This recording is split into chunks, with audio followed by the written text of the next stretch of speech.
Hey, saya Lalat Sokrates. Sekarang kita terbang ke India.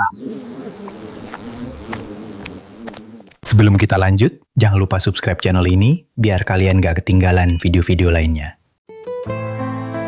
Ingat, pemikiran filsafat tak hanya milik orang-orang Yunani dan sekitarnya. Di India pada abad ke-5 sebelum Masehi, muncul pemikir bernama Siddhartha Gautama. Di Yunani, pemikir seperti Pythagoras sedang mengkaji alam semesta menggunakan akal budi. Sedangkan di Tiongkok, Laozi dan Confucius sedang memisahkan etika dari dogma keagamaan. Ia tidak bertanya tentang apa bahan dasar dari segala sesuatu seperti para filsuf Yunani. Ia tertarik pada penderitaan manusia. Ia bertanya kenapa manusia menderita.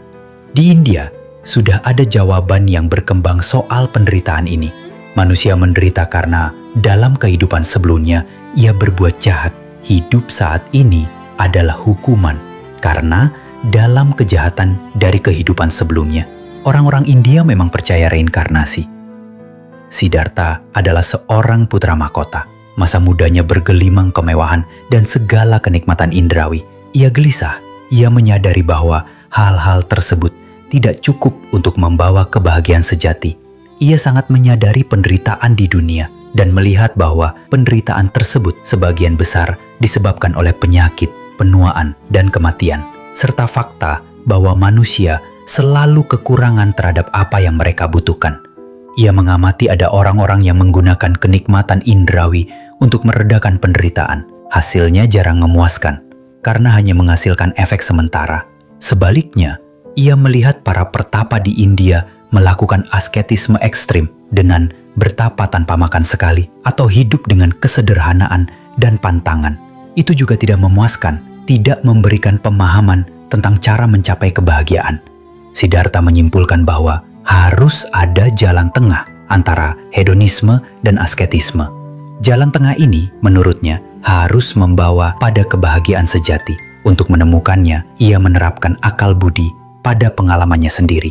Siddhartha merumuskan 4 kebenaran mulia. Pertama, tentang dukkha, bahwa hidup manusia itu penuh dengan penderitaan, baik berupa rasa sakit, kehilangan, kegelisahan, ataupun ketidakpuasan.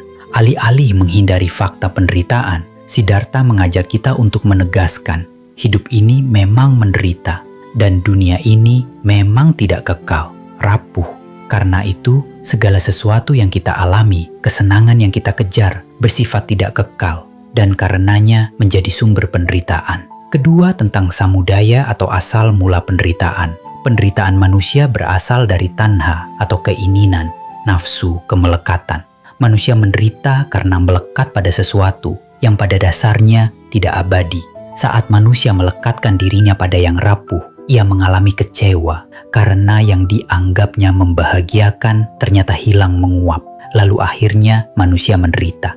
Apakah penderitaan bisa dihilangkan? Siddhartha meyakini penderitaan dapat diakhiri. Kebenaran mulia yang ketiga, yakni nirodha atau berakhirnya penderitaan.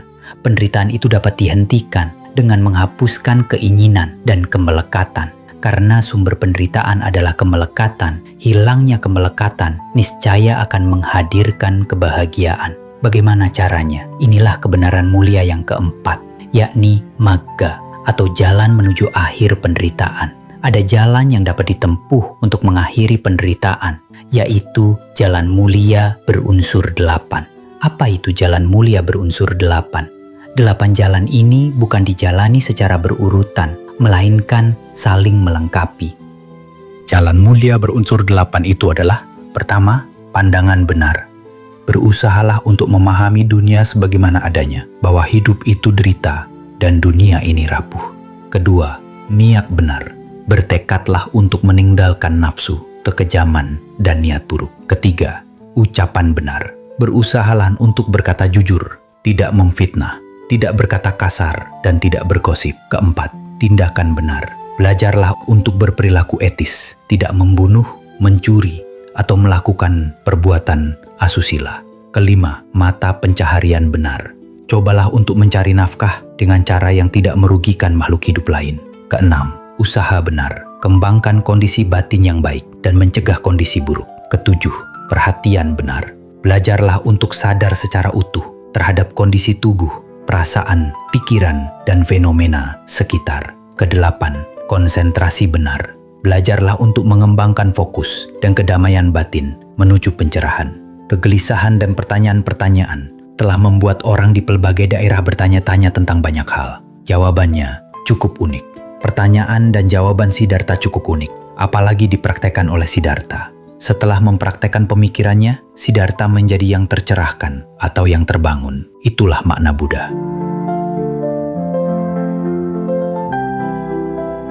Hai, saya lalat Sokrates.